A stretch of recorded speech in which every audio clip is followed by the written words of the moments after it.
Hello friends, இன்றைக்கி வீடியோவில் வந்து மகாநதி சீரியலோடைய அப்கமிங் ப்ரோமோ தான் இந்த வீடியோவில் வந்து பார்க்க போகிறோம். ஸோ வீடியோட ஸ்டார்டிங்கில் வந்து பார்த்திங்கன்னா என்ன காமிக்கிறாங்கன்னா, நிவினோட வீட்டில் குமரன் உட்காந்து பேசிகிட்ருக்காரு. காவேரியோட இந்த நிலமையில் வந்து நம்ம தான் நிவின் சப்போர்ட் பண்ணணும் காவேரிக்கு அப்படின்னு சொல்லிட்டு குமரன் பேசிகிட்ருக்காரு. இந்த குமரன் மாமா ஏன் தான் இப்படிலாம் பண்ணுறாருன்னு சொல்லிட்டு யமுனாவுக்கு ரொம்பவே பக்குன்னு இருக்குது. மறுபடியும் நிவினை வந்து இப்போ தான் கொஞ்சம் கொஞ்சமாக காவேரியை மறக்க வச்சிட்ருக்கோம். இவர் என்னென்னா காவேரிக்கு சப்போர்ட் பண்ணணும்னு சொல்லிட்டு பேசிகிட்ருக்காரு அப்படின்னு சொல்லிட்டு யமுனா ரொம்பவே பயப்படுறாங்க. அப்படின்னு சொல்லிட்டு எப்படியோ சமாளித்து குமரன் அனுப்பணும்னு நினச்சாங்க.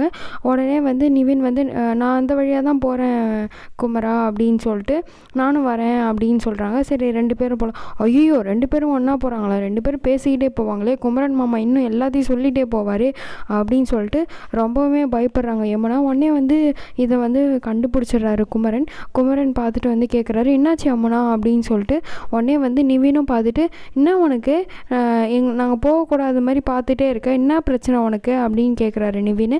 அதெல்லாம் ஒன்றும் இல்லைங்க அப்படின்னு சொல்லிட்டு யமுனாவும் எப்படியோ சமாளிச்சிடுறாங்க. உடனே வந்து நிவினும் குமரனும் வராங்க. சரி விஜய் வந்து வெண்ணிலாவை கூட்டிகிட்டு ஹாஸ்பிட்டல் போயிருக்காரு அப்படின்னு சொல்லிட்டு குமரன் மாமா வந்து சொல்கிறாரு. உடனே நிவின் வந்து ஓ அப்படியா அப்படின்னு சொல்லிட்டு சொல்கிறாரு. நம்ம பார்த்துட்டு போயிடலாம் அப்படின்னு சொல்லிட்டு குமரன் வந்து சொல்கிறாரு.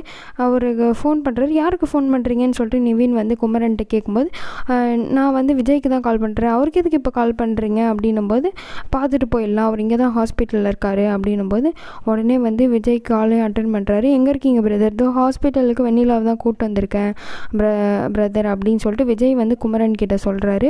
உடனே வந்து குமரனும் வந்து நாங்கள் வந்து பார்க்க வரலாமா அப்படின்னு கேட்கும்போது, விஜயும் வந்து என்ன சொல்கிறாருன்னா, நீங்கள் கண்டிப்பாக வந்து வரலாம் பிரதர் அப்படின்னு சொல்லிட்டு, இதில் என்ன இருக்குது, வெண்ணிலாவை தானே ஹாஸ்பிட்டலில் தானே கூப்பிட்டு வந்திருக்கேன் அப்படின்னு சொல்லிட்டு விஜயும் வந்து சொல்கிறாரு. உடனே வந்து பார்த்திங்கன்னா நிவினும் குமரனும் வந்து விஜய்கிட்ட வந்து போகிறாங்க. நிவினுக்கு வந்து விஜயை பார்த்தோன்னே வந்து ரொம்ப கோவமாக வருது. அவர் என்ன வெண்ணிலாவை வந்து கூட்டிகிட்டு வந்து பார்த்துட்ருக்காரு, காவேரியை வந்து இது பண்ணாமல் அப்படின்னு சொல்லிட்டு. உடனே அவர் வந்து கோவமாக வந்து கேட்குறாரு, இந்த மாதிரி நீங்கள் வந்து எதுக்காக இப்படிலாம் பண்ணிகிட்ருக்கீங்க, இந்த மாதிரி பண்ணுறதுலாம் நியாயமா, காவேரியை விட்டுட்டு வந்து நீங்கள் இப்போ நீங்கள் வந்து விஜய் வந்து கேட்குறாரு, நீங்கள் இப்போ எதுக்கு என் லைஃப்பில் தலையிடுறீங்க, நான் என்னுடைய காதலியை வந்து நான் ஹாஸ்பிட்டல் காமிக்கிறேன், அதில் உங்களுக்கு என்ன பிரச்சனை அப்படின்னு சொல்லிட்டு, ஏன் காவேரி தான் கூட்டிகிட்டு வந்தா அப்படின்னு சொல்லிட்டு விஜய் வந்து சொல்கிறாரு. நிவின் உடனே வந்து நீங்கள் மட்டும் என் லைஃப்பில் வந்து தலையிடுறீங்கள்ல, எனக்கு பிடிக்காத கல்யாணத்தை பண்ணி வச்சிங்கள்ல அப்படின்னு சொல்லிட்டு நிவினும் வந்து விஜய்கிட்ட வந்து சொல்கிறாரு. விஜய் வந்து நீங்கள் அது எதுக்கு தலையிடுறீங்க அப்படின்னு சொல்லிட்டு சொல்லிகிட்டே இருக்காரு. அதுக்கப்புறம் வந்து குமரன் வந்து என்ன சொல்கிறாருன்னா, இப்படிலாம் பேசாத நிவின், கோவமாக பேசாத அப்படின்னு சொல்லிட்டு நிவின் கிட்ட வந்து இதுவாக பேசுகிறாரு. நீங்கள் சும்மா இருங்க மாமா, இப்போ பேசலைன்னா வந்து அவர் இஷ்டத்துக்கு இருப்பார் அப்படின்னு சொல்லிட்டு நிவின் வந்து குமரன் கிட்ட வந்து சொல்கிறாரு.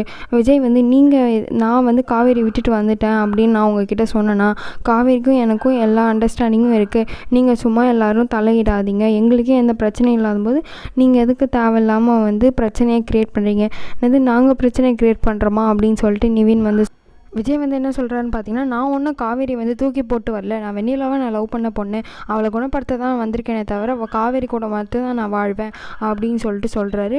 நிவின் வந்து ஓ நீங்கள் லவ் பண்ண பொண்ணுன்னா வந்து நீங்கள் வந்து உதவி பண்ணலாம், அப்போ நான் லவ் பண்ண பொண்ணுக்கு ஏதாவது பிரச்சனைனா நான் வரமாட்டேனா அப்படின்னு சொல்லிட்டு கேட்கும்போது, இப்போ நிவின் கிட்ட வந்து விஜய் கேட்குறாரு, இப்போ நீ எப்படி காவேரி கொண்டனா துடிச்சு வந்து இப்போயும் வந்து நீ நிற்கிறியோ, அதே மாதிரி தான் எனக்கு வெண்ணிலா இருக்கும்போது வெண்ணிலாவுக்கு ஒன்று முடியலன்னும் போது நான் வந்து நிற்கிறேன், அதில் ஒரு தப்பும் இல்லை அப்படின்னு சொல்லிட்டு சொல்கிறாரு.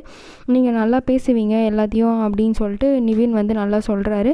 சொன்னதுக்கப்புறம் குமரன் வந்து இதெல்லாம் பேசுவா நிவின், நீங்கள் வந்து கரெக்டான விஷயத்த நீங்கள் தானே மாமா, நீங்கள் தானே நீங்கள் தானே காவேரியோட வாழ்க்கை வந்து கெட்டு போயிடுமோன்னு சொல்லிட்டு ரொம்ப கவலைப்பட்டீங்க, இதெல்லாம் கேட்கணும் நான் அவர் கேட்க இது இல்லைன்னா அவர் மாட்டுன்னு அவர் இஷ்டத்துக்கு காவேரி வாழ்க்கை வந்து இது பண்ணி நாசம் பண்ணுவாரா அப்படின்னு சொல்லுவார். ஹலோ பிரதர் நிறுத்துங்க, முதல்ல நான் வந்து வெண்ணிலா எனக்கும் காவேரிக்கும் நல்ல அண்டர்ஸ்டாண்டிங் இருக்குது, வெண்ணிலாவை நான் வெறும் குணப்படுத்த மட்டும்தான் வந்து காவேரி கூட மட்டும்தான் வாழ்வேன், இப்போ சொல்கிறவங்க கிட்ட எங்கள் 2 பேருக்குள்ளே எந்த ஒரு பிரிவுமே கிடையாது, புரிஞ்சுக்கோங்க அப்படின்னு சொல்லிட்டு 2-3 டைம் வந்து சொல்கிறாரு. எங்கள் வாழ்க்கையில் தேவையில்லாமல் தலையிடாதீங்க அப்படின்னு தான் சொல்கிறாரு. உடனே வந்து குமரனும் வந்து என்ன சொல்கிறாரு, எனக்கு விஜய் மேலே நம்பிக்கை இருக்குது, அப்படிலாம் துரோகம் பண்ணுறவர் கிடையாது, விஜய் ரொம்பவே நல்லவர் அப்படின்னு சொல்லிட்டு எனக்கு பிரதரை பற்றி தெரியும் அப்படின்னு சொல்லிட்டு குமரன் வந்து நிவின் கிட்ட சொல்கிறாரு. உடனே அது விஜயும் வந்து கேட்குறாரு. ஸோ நெக்ஸ்ட் எபிசோடில் வந்து விஜய் கண்டிப்பாக விஜய் வந்து விஜயும் காவேரியும் சேரணும்னு நீங்கள் நினச்சிங்கன்னா மறக்காமல் இந்த வீடியோக்காக ஒரு லைக் பண்ணுங்கள். அண்ட் உங்களோட கருத்து என்ன அப்படின்னு சொல்லிட்டு கமெண்ட் செக்ஷனில் தெரிவிங்க. அண்ட் நம்ம சேனலில் இந்த மாதிரி ப்ரோமோஸ்க்காக சப்ஸ்கிரைப் பண்ணிக்கோங்க. நெக்ஸ்ட் ட்விஸ்ட் உள்ள ஒரு மகாநதி எபிசோட் ப்ரோமோ வந்து நம்ம சேனலில் அப்லோட் பண்ணுறோம். சீக்கிரமாக வந்து பாருங்கள். Until then, bye bye. Thanks for watching.